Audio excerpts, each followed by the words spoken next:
Assalamualaikum warahmatullahi wabarakatuh. Madayaw ug maayong adlaw kaninyong tanan. Magandang araw sa inyo lahat.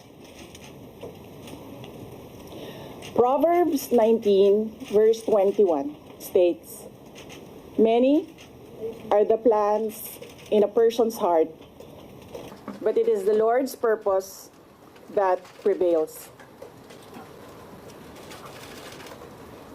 It took me 47 years to understand that my life was never meant to be only mine.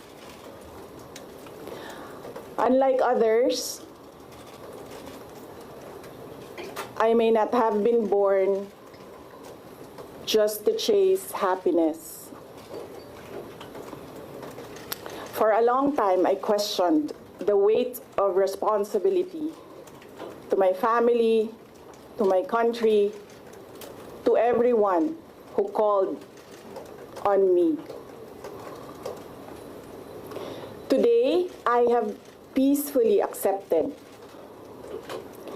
that my life is unlike any other. Sa unang mga buwan ng aming mga termino, nakita ko na ang kawalan ng katapatan ni Bongbong Marcos Jr. sa mga pangakong binitawan noong kampanya,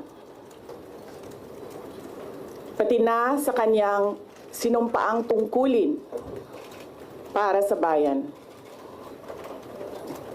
Dahil hindi ko kinaya na maging bahagi ng 2025 national budget na tadtad ng katiwalian, pinili kong umalis sa kabinete kahit alam ko na mula pa noong 2023 na ang magiging kapalit ay ang aking impeachment. Mga kababayan, humihingi ako ng paumanhin.